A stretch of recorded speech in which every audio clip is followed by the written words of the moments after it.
Welcome to the PowerLifting Podcast, the podcast where we interview top experts, coaches, lifters, and interesting people involved in the sport of powerlifting. With your host, Robert King. Robert is an international lifter and coach.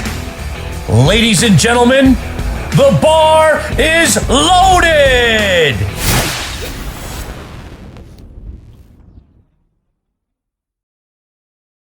Hello, strong friends. Welcome to the PowerLifting Podcast with your host, Robert King. Today we have an incredible guest, a great person, an incredible lifter, and one of my favorite lifters to watch, and she's just incredible. Welcome, Rhaea. Thanks, Rob. How are you doing? I'm doing fairly well here. Good. So you're probably like one of the most modest people that I've ever had the pleasure of talking to and working with. So let's first and foremost, let's throw out a few things that you've done that you're incredibly proud of. I could have listed them myself. I was like, you know what? I'm just going to let you say, a few things about you. So what are some of the things in lifting that you've done that you're very proud of? You've done so much. I mean, what are you very proud of? Definitely winning Open Worlds last year is sort of at the top of my list. Competing at 3 World Games is another big one. Crazy. And then winning Open Worlds, winning Junior Worlds, and winning Sub-Junior Worlds as well. I don't know for a fact, but I'm fairly certain not very many people, if anyone else, has ever done that. So I think that's a pretty cool accomplishment. And along the way, a couple of world records, I believe, right? Yeah, some open ones that are current. And then back in my junior days, I set a world record in the bench when I was a junior lifter as well. So let's go back. Let's go back to young Rhaea. Let's go way back here. Let's go way back. There was a post you shared on your Instagram a couple of weeks ago, which was amazing to see. Which was, I think it was you squatting, was it 70 kilos or 75 kilos? Yeah, I think 75 kilos. 75 kilos at your first competition. At my first meet, yep. That was the first time I'd ever put knee wraps on. What year was that? But 2003, January 2003. And then I did nationals that March, my first nationals in Winnipeg. And then really have been doing it ever since. That's crazy. I know a lot of people, I'm one of them, you see somebody who's incredibly strong, world record level, and just think, wow, that's not possible. How do they do that? But it's amazing when you look back and see how you started, you've put a lot of work into this sport. You've put a lot of time, you've put a lot of effort in. And, it's incredible to see that. Do you remember your first bench press in your first competition? I'd have to look back. I want to say it's somewhere around 50 kilos. And it was in a crazy, I don't think I was getting anything at all out of the shirt, but I had been training for about a month before my first meet, and training with Jeff. And come meet day, he was like, I don't know if I had it on for my first, but I'm fairly certain that on my second or third, he was like, here, put this bench shirt on. That was his bench shirt. And I don't think I was getting anything out of it, because if it was his, it would have been really big on me. But yeah, funny memories. I want to say it was probably around 50 kilos, somewhere in there. That's incredible. So if you had to take a guesstimate, how many competitions have you done since that first one up until recently? Do you have a ballpark number? I really don't. I guess somewhere 80 to 100. Just basing it on 18 years, couple of meets a year. It might not even be that high though.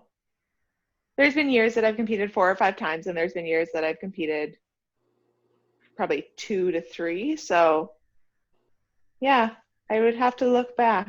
But I guess somewhere in the 60 to 80 range, maybe. A little shout out to John, the nonstop powerlifting machine. John tracks every single competition he's done. He's done 150 something. So when I see lifters of that, I'm like, how many have they done? You get a lot of experience. So let's go back a step even further. Your first powerlifting competition, but what got you into lifting? What along the way made you get a barbell in your hands and make you say, hey, I kind of like this thing? So I was active playing all other sports. I was in grade 9 when I started, and probably in the 8 months before that or so, before I started training, I had been interested in lifting weights and sort of talking to my parents about it. And my parents, for my grade 8 grad gift, had bought me like a little weight set for at home. I didn't use it a ton though, so I don't really count that as my starting training until I actually got into a gym. My brother had done a powerlifting competition about a year prior, so I had gone and saw that and was like, that's really cool. There's a couple of female lifters who did that as well, locally in Moose Jaw here, so it seemed like a normal thing for females to do to me, and I knew it would help me excel at my other sports, which were my priority at the time. So I was basically forced to go to the gym around Christmas time with my brother. My dad was like, you're going to go to the gym with Ryan and go train with his club and train with Jeff and the crew. And I was like, oh, okay, that's pretty scary. But so he took me to the gym with them.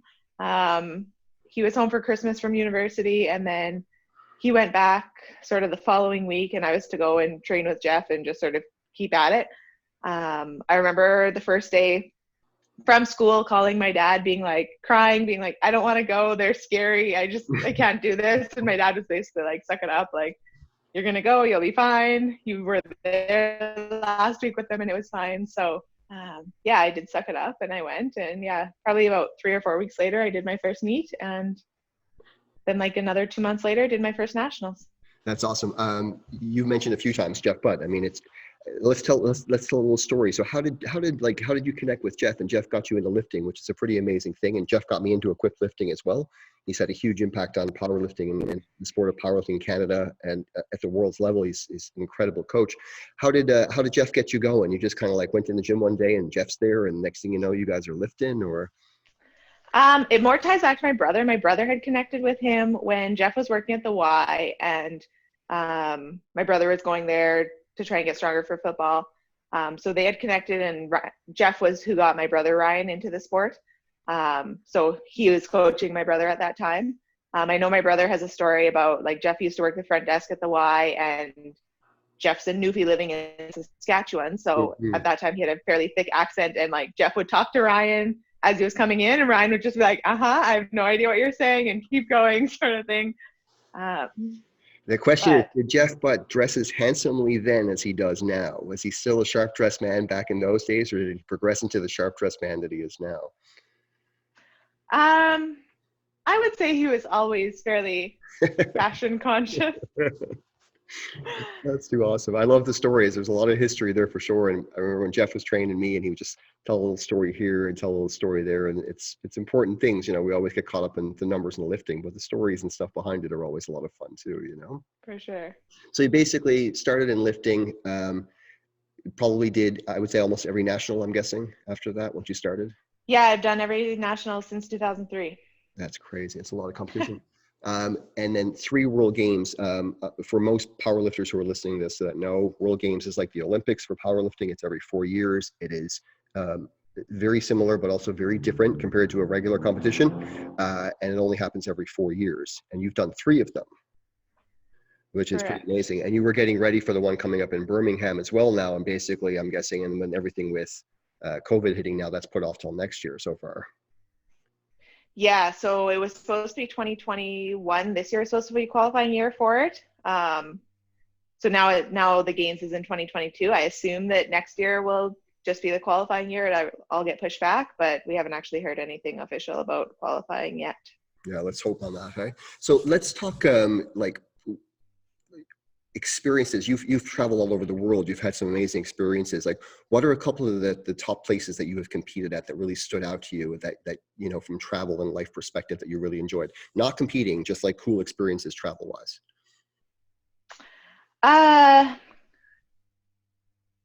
Norway was probably one of the most beautiful places I've been. We were there in 2000, I want to say 13, for Open Worlds, and we stayed a couple of days after and did some exploring, basically some hiking and stuff like that. And it was such a beautiful country. Mm-hmm. Czech and like Prague is one of my favorite places just for like European history. We spent a lot of time just in like old Prague and wandering around there, exploring there. I think we've been to Prague, or to Czech, more Pilsen is where the meets are hosted, like 3 times, 2 for sure, maybe 3. I think it's 3. So we've been there a number of times, but it's one of those places, and it's always fun to go because you know that the meet's going to be well run, the hotel's nice, there's a grocery store really close by, like everything's just good. So you're not like, I don't know what this world is going to be like. Yeah. Important powerlifting things, right? Yeah.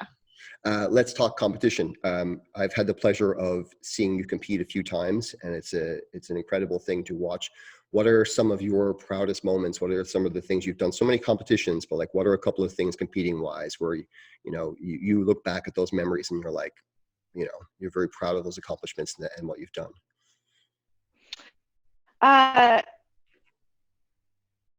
Winning last year is up there. Obviously, that's been a lifetime goal for me. Probably winning Junior Worlds at home in Moose Jaw. 2011, we hosted Junior Worlds in Moose Jaw, and it was my last year as a junior, and I won at home. That's definitely a highlight too. Just the crowd, the atmosphere, being in my hometown. It was really hyped up with the local media and stuff, and it was a pretty packed house in there. So just that environment. It came down to me making my final deadlift and then my competition missing their final deadlift after me. So it was definitely an intense battle.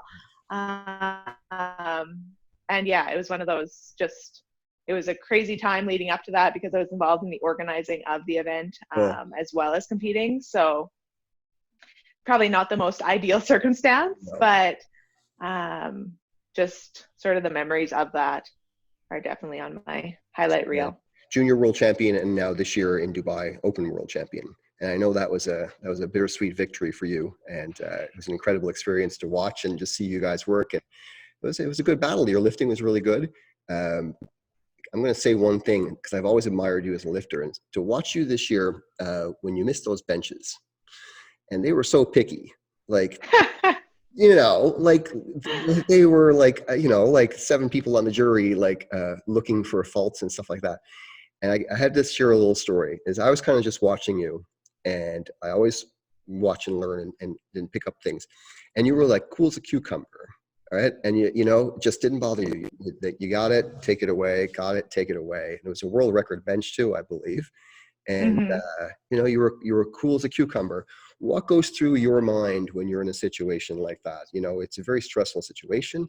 You've got numbers on the line, bombing out on the line. There's so much, and you're just like, it's a beautiful thing to watch. What's going through your mind? Basically, when Ryan came, because I initially made it, then the jury overturned it. When Ryan came over to me and was like, the jury overturned it, I was like, okay, well, I didn't necessarily disagree with the call because it felt like there might have been a little bit of downward movement. But it was one of those, there's nothing I can do about it. It's out of my control. I can't change it. Us arguing to the jury to try and get them to re-overturn, it's not going to happen. So just move on. I know that I can hit this weight. I've done that weight dozens of times in training. So just sort of trying to refocus for the next attempt to clean it up so that they don't have the option to overturn it. It was, you and Ryan are very calm and cool and collected, and you'll see usually at lower levels and smaller levels that people will get a lot more upset. They'll let things bother them. They'll be out of control. And it was really cool to watch you this year like that. And then also same thing with Blaine. He had a couple of lifts that were, borderline really good and had those overturned. And same thing, he doesn't let it get to him. And I think that's something about being a higher level lifter and getting really good is being calm and cool and collected under those pressure situations. And like you might be freaking out on the inside, but you'll never show it, So For sure. It's just an incredible thing to watch. Speaking of Dubai, how did you enjoy that competition? It was a good experience. Like you had a great day lifting. Yeah, it was a well-run Worlds. As far as how it was run, like the fact that the venue was half an hour away from the hotels, it wouldn't be in my top bunch of like just the actual event because there was nothing super special about it. It was hard to get to, so then you don't have a lot of athletes there supporting one another because it's an hour drive round trip. And shuttles are always questionable at World Championships, if they'll run, when they'll run.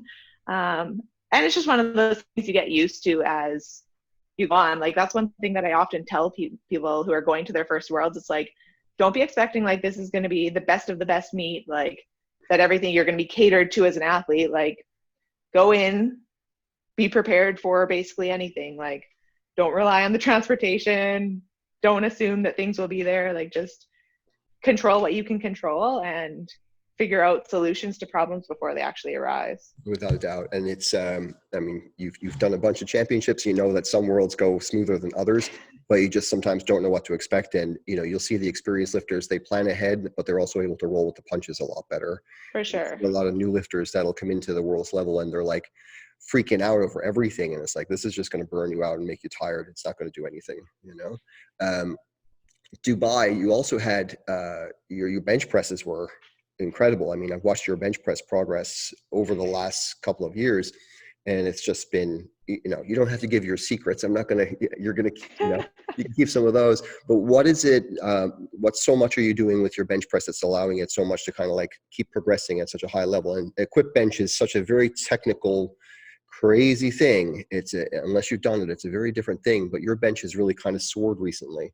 What do you attribute that to? Is it, you know, coaching, training, the works, you know? It's a combination of everything. I think the biggest thing has been starting to work with Blaine just over 3 years ago, was sort of when my bench started to really progress again. Like, before that time, my best bench was, I think, 165 in a meet. And now it's 225. So that's 60 kilos that if you had asked me 3 years ago if I would put 60 kilos on my bench, I would have been like, that's crazy. No, that's not an option really at this point in my career. But a lot of it is like Blaine and his knowledge of the gear that he's been willing to share. And a lot of it is like the training, and just what I usually tell people is so much of it's being in the gear more. So I've like, being in the gear more allows you to tinker with it more and try different things and find what works for you. So being in it more, there was times where it made me really inconsistent, because I was trying to change how I was benching so much and trying to tinker with things too much, or trying to change things so much that I just wasn't consistent.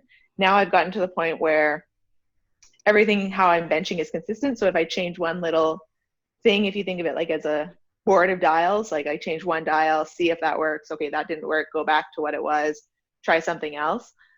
So because I've been in the shirt so much in the last 3 years, it's made me I've become a lot more consistent, and now we can keep playing with things to try and push the limits a little bit more. When it comes to shirt, you use just a regular super katana, right? Regular collar super, not a low cut super? Correct. Not a low cut. I tried to get a low cut to work for me for a while when I first had started working with Blaine. And I was inconsistent in general in the shirt, but I was way more inconsistent and I couldn't get it to work. I really couldn't touch anything in the low cut. So I went with just a regular non-low cut and have basically stuck with that. I have one low cut kicking around in my gym bag that I've thought about pulling out, but then it's like, the non-low cut's working so well. So do I want to add a different variable? And the sleeves have been taken in like crazy on that one. And my current body would not fit into those sleeves. So I'd have to take it out. So it's like, there's lots of different things going into that decision, but at some point I might try again, but no. And that's where I think a lot of people think, okay, I need the best of the best shirt to be able to bench the most, right? And it's all about what you can make work consistently for you, more so than it being the absolute best shirt on the market. Without a doubt. I think it was one of the things when I first started getting into equipped was this thought of like, well, you just need to get in tighter gear, you just need to wear tighter gear. And that's not the case at all. It's a whole different thing with that. Let's go back before we go forward. When did you start making the transition and focusing more on equipped powerlifting versus classic, and why? So when I first started in the sport, it was equipped, right? Mm-hmm. Classic didn't really come around until 2010, 2011, I want to say. 2012 was the Classic Cup, I want to say, the first one. 2013 was first Classic Worlds in Russia, I believe. 2013, 2014, and I was in the one in Africa, which I believe was 2014, I think. Yeah, so I think 2012 was the Classic Cup in Sweden, which was the IPF's first big championship for Classic.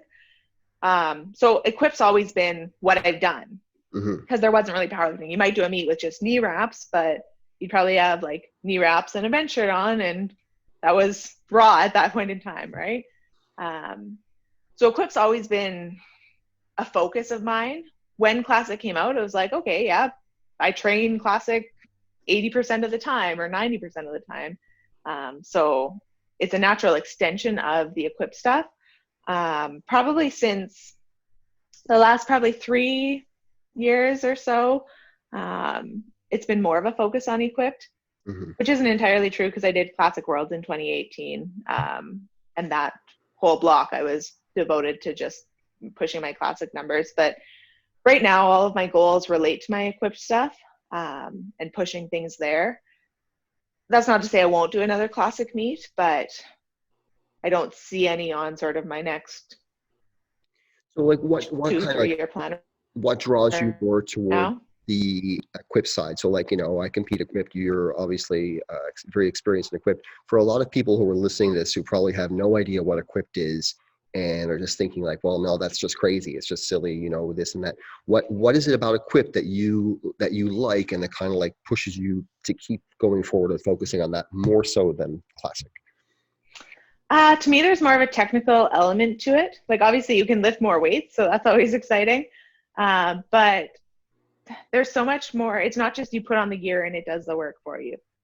Like everything has to be dialed in, and you can change variables, change how you're wearing the suit.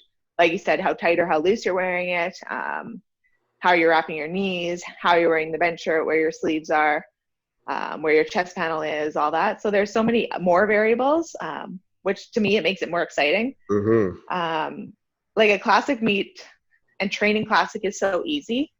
I always describe it as would be like, it's not easy in the physical sense, but it's easy in the mental sense. Like in a competition competing Classic, it's like there's no timing component to it. Whereas with Equip, the timing is such a huge thing, because if your knees are wrapped too early, well, then you're going to be standing there with really tight knee wraps with sort of blood not getting to your lower limbs.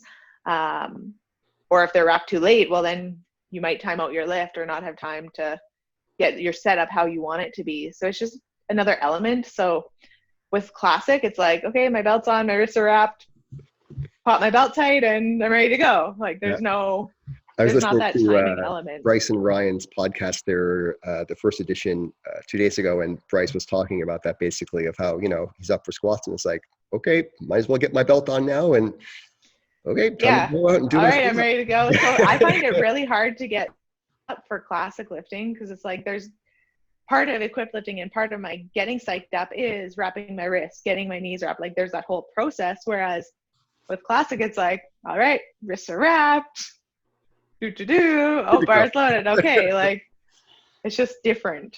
Yeah, there's a lot more of a, if you've never done Equipped and you're listening or watching this, like Rhaea said, there's much more of a timing component of you have to get your wraps on and they have to be fairly tight, and then your legs start going numb and you have to get your strap suit up basically. And, there's so many other variables versus just putting your belt and the wrist straps on and going out and making the lift, And with Equip too, you have the ability of, you can take more chances, and sometimes those chances pay off versus in Classic, if you have a super grindy squat, well, there's probably not much more there. But then you go and Equip to be like, throw another 10 kilos on and be like, oh my God, this person's going to die. And then they go out and it looks better than the previous one. And that's one of the fun things about Equipped is that, you just never know kind of on that day what can happen and what can come together. So how do you find when you train in gear versus, let's say, training Classic? You're obviously in the gear a lot more. When you're training wise, is your training very similar? Is it a little bit different? Like, do you train both the same time? Like, just give me a brief overview of your training for, let's say, Equipped Worlds in Dubai. How much time are you in the gear versus how much time just lifting Classic in another week? So like before Dubai, I was in the squat suit and deadlift suit once a week. I was in my shirt most weeks twice. And then I would be doing 2 other squat deadlift days that were raw. And on my bench days, there'd be some raw stuff after my shirted work as well. It was sort of the layout before Open Worlds this past year. And then lots of accessory work, I'm guessing, as well. Yeah, a fair bit of accessory work as well.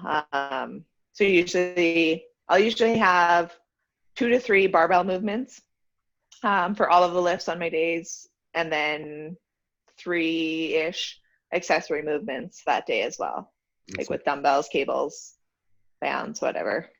And Blaine basically does all of your programming pretty much. You've worked with him now for 3 years, I believe it is. Yeah. And he's doing all of my programming. That's awesome. I contribute a little bit. I give him my little bits of input and he does what he wants with that.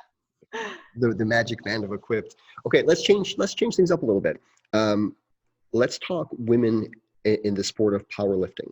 The sport is growing, it's obviously growing at a very fast rate, and the growth of women in the sport has been, it's going fast, and it's a great sport for women. If you were to give advice to women who are just coming into this sport, kind of new, kind of green, just started lifting, just getting into competition, if you could be the voice in their ear and probably give them some advice, what would it be? For people who are just starting to compete, most often they're worried like, oh, people are going to be looking at me, and especially in a singlet. People are going to be seeing what I weigh. And I remember my first meet, like I was 14, and one of my biggest reservations about it was I don't want people to know what I weigh. Mm-hmm. And I remember having this conversation with my dad being like, that's like, and I was probably crying because I was 14. And I remember being like, I don't want my weight to be up on that score sheet. Like everybody can see it. And he finally calmed me down and convinced me that you'll be okay. Like nobody really cares. And that's such like my attitude now. And that's what I try and tell people is that like, yeah, you're wearing a singlet and you think you look funny, but everybody else there is wearing a singlet. You're just going to blend in. And same with body weight. Like nobody's looking at what weight class you are mm-hmm. and what you weigh. Like they see you out there doing the lifts. They think it's awesome. Right. Like, and regardless of how strong you are, so many people will be like, oh, I'll do a meet when I'm strong enough. And my question always is, well, what does that mean? Like who's giving you the definition of strong enough? Cause that's, I don't know. I could argue that like, I'm still not strong enough because I'm still wanting to get stronger. Right. So just give yourself a baseline somewhere to start. And go and do it. I think nobody in this sport ever feels they're strong or strong enough. There's always that next lift, that more kilos, more. For sure. It's just the way it is. Going back to like you were saying about women in the singlet and women weighing in, like at my little gym, and I coach a lot of women here and stuff, and I get a lot of women coming in that have never lifted and never anything. They come in for fat loss, and then they have they're good at lifting, and then I try to introduce them to lifting, and that's usually the number one thing about it is, I don't want to wear that thing. I don't want to get up on a platform and wear that. And then what I try to do is just get them to wear it in the gym. And once they kind of like get going a little bit, then once they push past it, they're the happiest people ever. They're like, oh my God, this was so amazing. I had such a good time. And, but like I said, it's not usually the lifting that holds them back as much as getting over the fear of the singlet and getting over the fear of the scale. Mm-hmm. Those are big things, right? How old were you when you did your first competition? 14. Wow. If there's one thing I think, and this is something that I want to kind of focus on a lot, is I think we need more younger people in this sport. We need more female juniors. We need to like grow the junior aspect of the competition and make that a big thing, because they're going to respond the best. They're going to get strong fast, and that's the future of the sport, Like, for sure. Who impacted you? Obviously, Jeff Butt played a big role. You said Jeff and your brother were two big factors. Why don't we talk about those guys for a second? Like, how was it to work with Jeff and to work with your brother, and like how they kind of coached you and took you along this path to get you where you are? Like they were always crazy, and they still are very supportive of what I'm doing and my lifting. The thing I always say to people about it is that, because people are like, oh, like lifting weights isn't a womanly thing. And I never felt that way. Like from my family, from my brother, from Jeff, it was never like, oh, you're a girl doing this. That's weird. It was always like, you're just a person on the team, and yeah, you're female, but that doesn't really matter. You can still train in more or less the same way. And they're so supportive that way. Like, so when people are like, oh, it's so empowering to be lifting weights, I've never thought about it that way, because it's just been what I've done. It's not, I haven't done it to get empowered or felt that way. It's just been like, yeah, I lift weights, and that's a normal thing. It was never looked at as, oh, you shouldn't be lifting that heavy of weights. Mm-hmm. Or was never presented to me in that way. I'm sure there's some people that felt that, especially when I was fairly young doing it. But it was I never had people telling me, oh, you need to stop doing this because you're a girl and you're going to hurt yourself or anything like that. I always had a very supportive family and coaches along the way.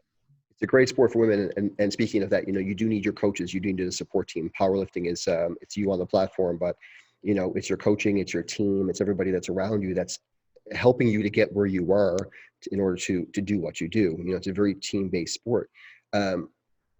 Another thing about the sport, like you said, you were so young when you started, is that like you're able to continue within reason if you stay healthy enough to continue to do this as you get older. So I'm guessing you're planning on keeping things in check and becoming Masters World Champion as well. You're going to knock that out of the park, or like That's the goal. how many years till you hit that? Till you age up? How many years? I turn 32 this year, so baby. 8. Oh my God! Yeah. Time.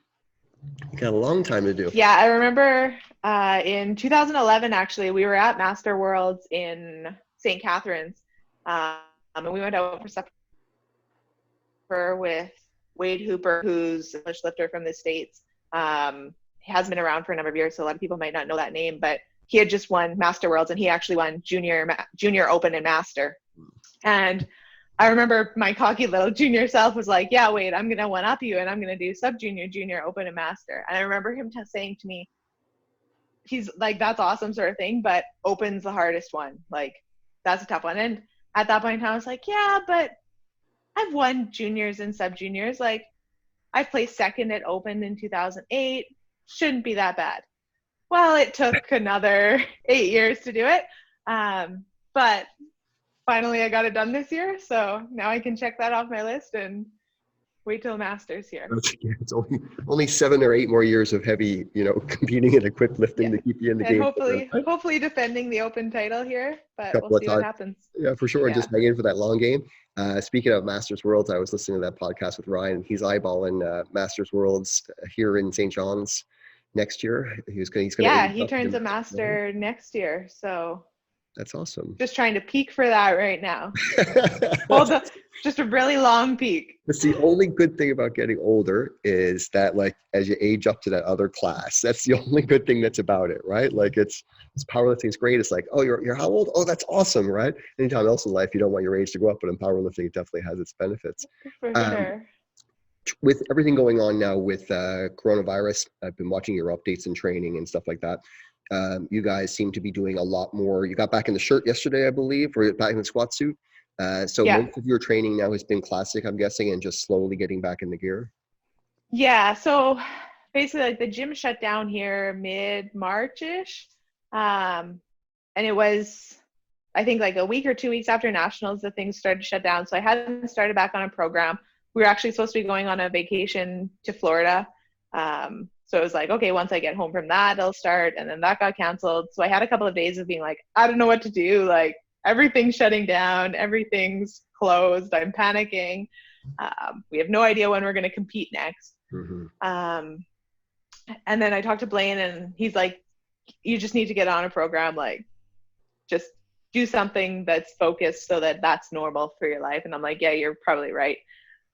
So we decided, let's just do the first block just raw, because we weren't really sure what our setup was going to be at home, and just that safety element, take the stress of that out of it, just get back to training normally.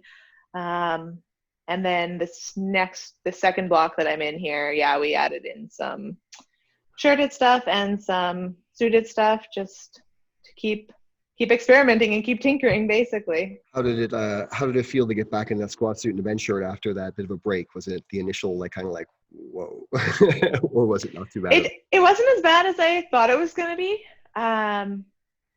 Squats, bench, I wasn't that nervous about.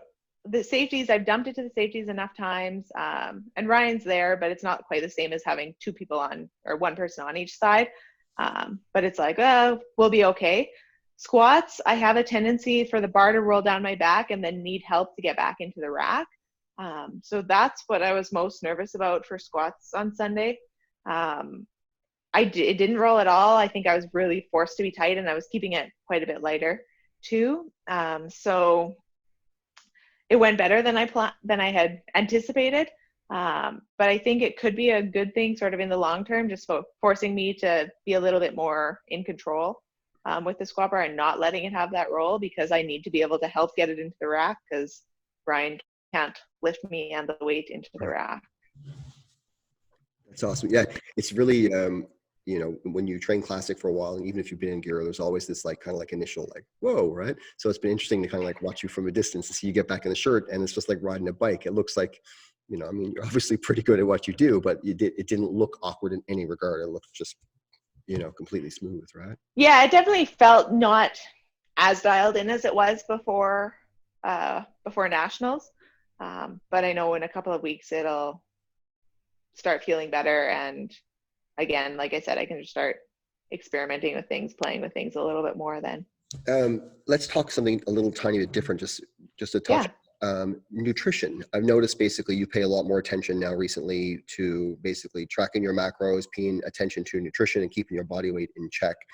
You went up a weight class. You basically, you know, put on some good quality muscle. What is your nutrition, like your focus on nutrition, let's say, prepping for a competition versus a few years ago?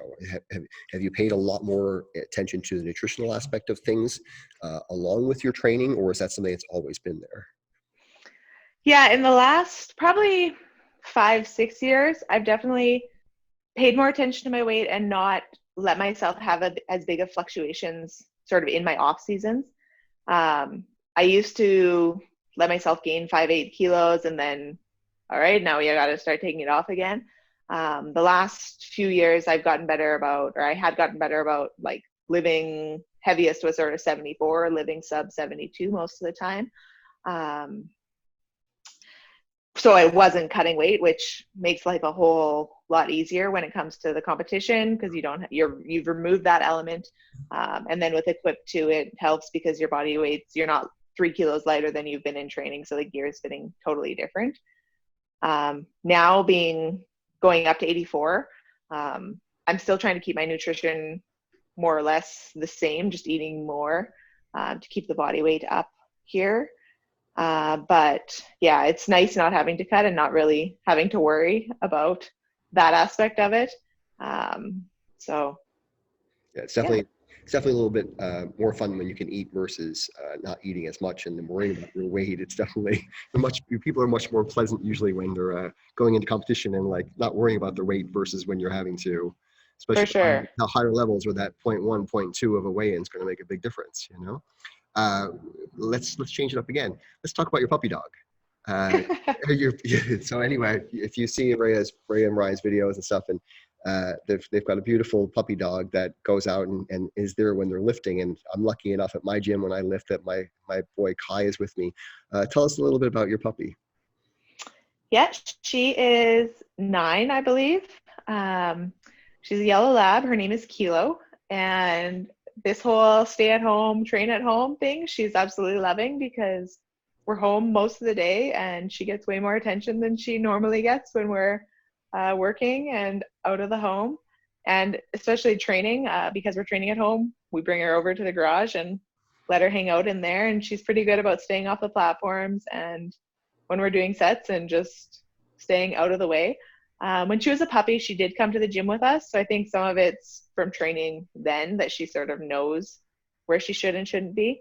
But she hasn't been at the gym for us with us for like 5 years or so. That's awesome. Yeah. Yeah, they're really funny when you see like, you know, a big set of squats and then a little puppy dog kind of sneaks in. Yeah, and she gets mad at us when we'll come over and like on Sunday when I was doing my heavy equip squats, we're like, let's just keep her away just so that it's not something we also have to worry about. So like as we're leaving, she's like at the door ready to come and we're like, no, you're staying here. Like, so then once I was done my equipped stuff, we brought her over and she was happy again. It's awesome. I love seeing it. Any puppy photo bombs and lifting videos are always good. Let's change and go in a different direction for a second. Let's talk inner strength. Let's talk about your business. Let's talk about, you know, how did that get started? How long have you guys been doing this for now? I mean, I know in my gym every week here is somebody's like, I'm putting in an order for inner strength. What do you want? I'm like, give me some socks. And but, you know, you guys run a great business, and it's business is very hard. It's not easy. It's a very difficult thing. So when did you guys start that, and what got you into creating this? Yeah, so Inner Strength started in 2010. It started originally with me just wanting to sell CPU, Canadian Powerlifting Union clothing, because nobody was doing it at the time. The odd person would like make Canada powerlifting stuff and have it for sale at a meet, but it wasn't really generally available to purchase. And I was sick of going to championships and not having CPU clothing. So I approached the CPU and asked them, could I sell this? And they sort of were like, okay. So we negotiated an agreement there.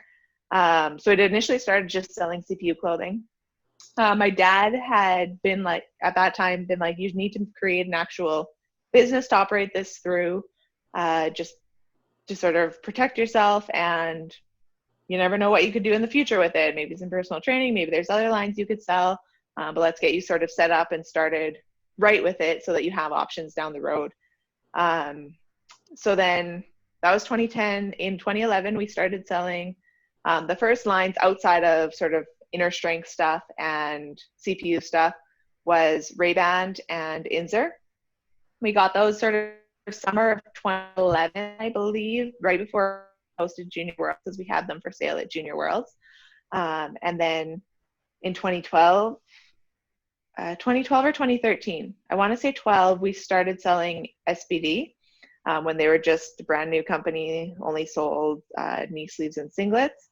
And then really it's just growing almost organically since then.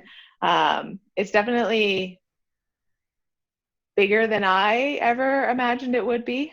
We have 2 staff. We operated out of our home for the first 9 years, I guess. We just moved out of our garage last summer to a warehouse facility that was about 3 times the size of what we had in our garage.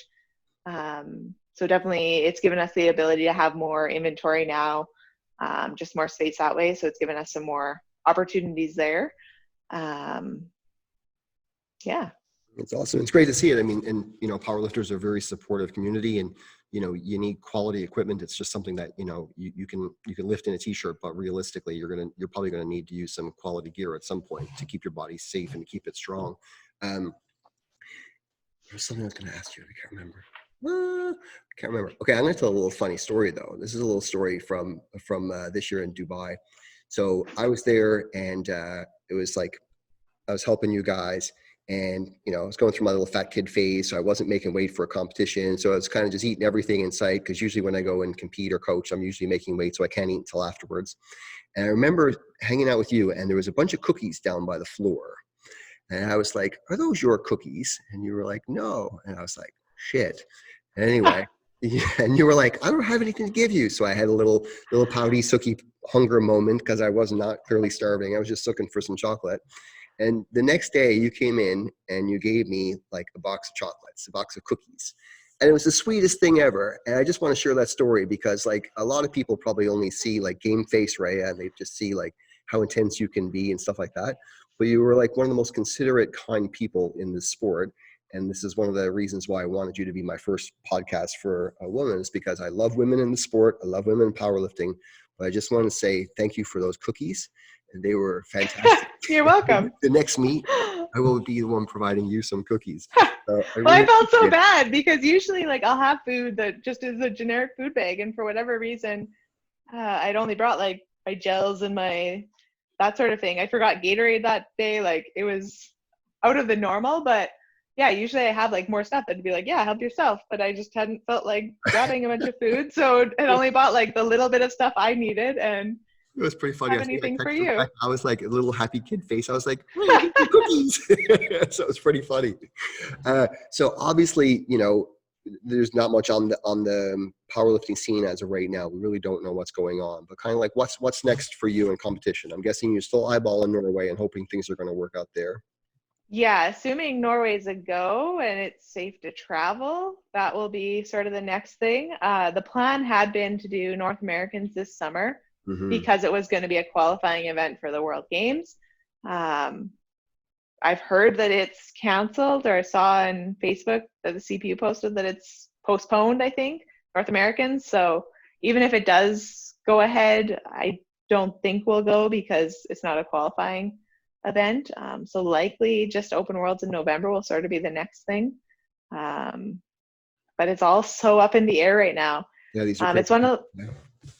it's one of those times where it's like, it really makes you have to step back and be like, okay, why do I train? Do I train only to compete, or do I train because I enjoy the training process?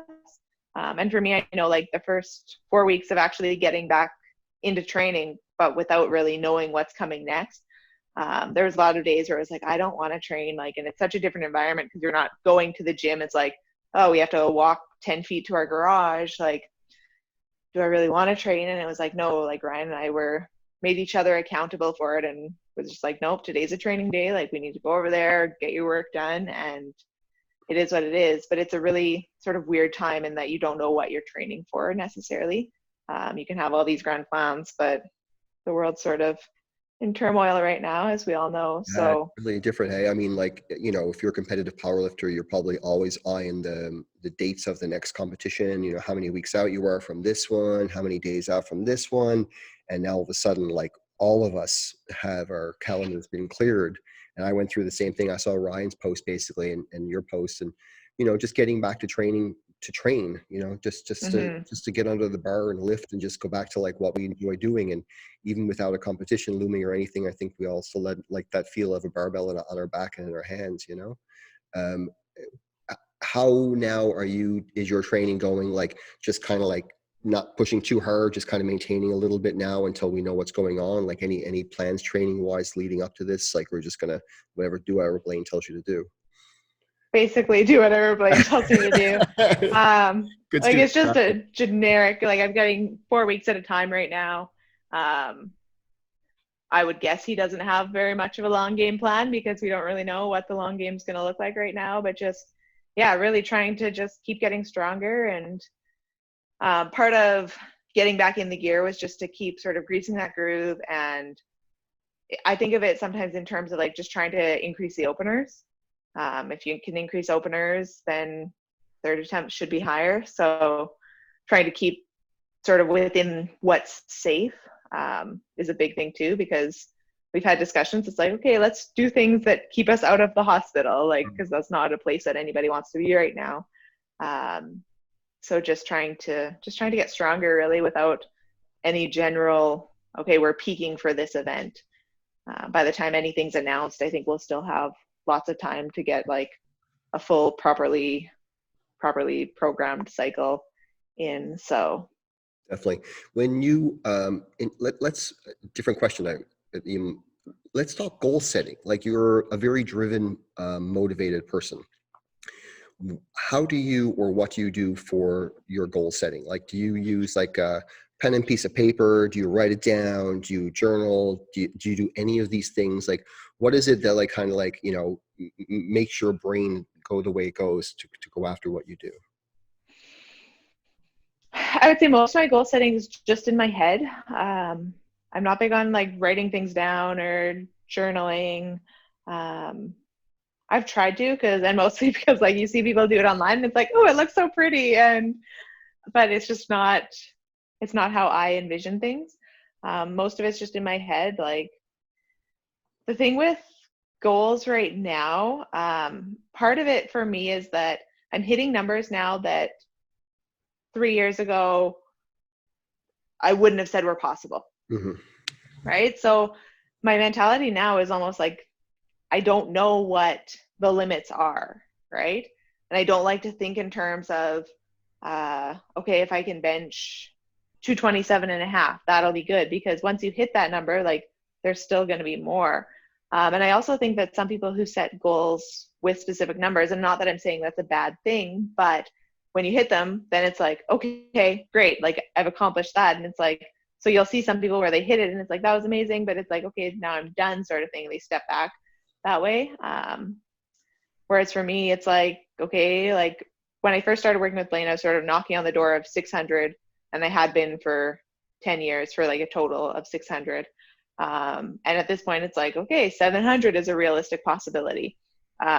Which again, 3 years ago, if you had asked me that, I would have been like, no, that's not really going to be an option. So like, definitely what are my goals? Like, totaling 700 is sort of the next big one. Obviously I'd like to keep pushing the bench. The biggest bench in the IPF, I believe, is 227. So I'm sort of right there with that opportunity. So that's sort of on my Yes, checklist as well right now. that wouldn't be just world record. That would be like all weight classes across the board, like the strongest bench period then, right? Yeah. Who has that? So that's, I believe, I can't remember. It's either a girl from Sweden or Norway. It might be Heidi from Norway. Gotcha. Okay. But I would have to look that up for sure. So you basically, you have, there's goals floating around. There's these things floating around in your head. They're just not necessarily materialized on paper. Yeah, they're not necessarily, and they're not there. I don't know, they're not necessarily concrete, right? And part of it is like, definitely, I feel like if you set them, like you always want to lift more, right? And some of it too is like, I look at it, okay, like my goals are I want to lift 2.5 kilos more than what my best squat is, what my best bench is, what my best deadlift is, because that's how you make progress, right? And I think that's part of like staying in it with the long game, is that sometimes your goals are, you made a 2.5 kilo total PR in 14 months, right? It's not you're making this huge progress like you do when you start. Like my total in 2008, I believe, was, I want to say like 580. And then 2017, in like Nationals 2017, my best total was 590.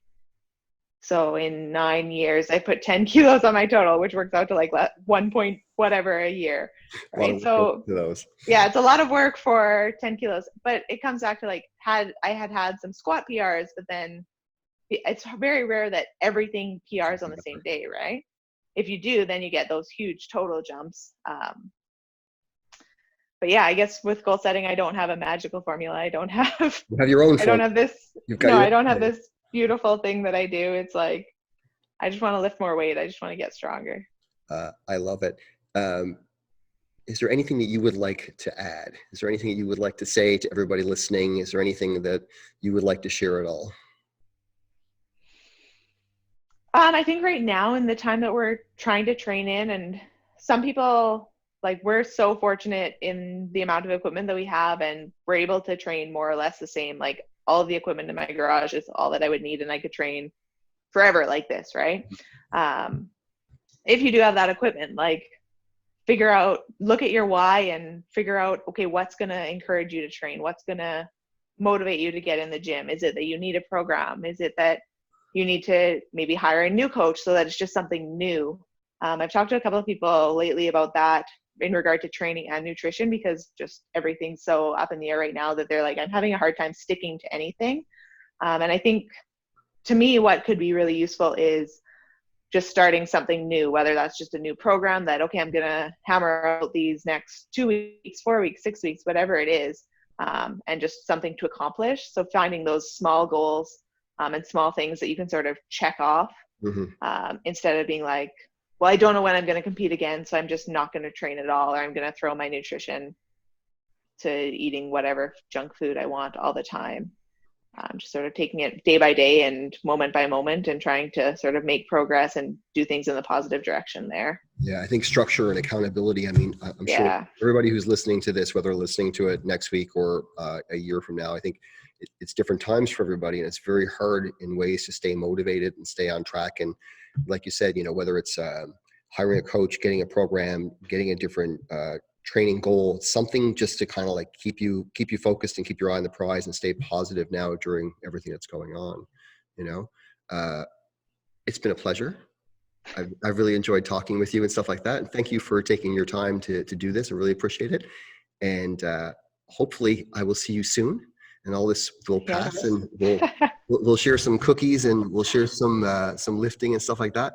But I just want to take a moment and say thank you very much for this. I really appreciate it.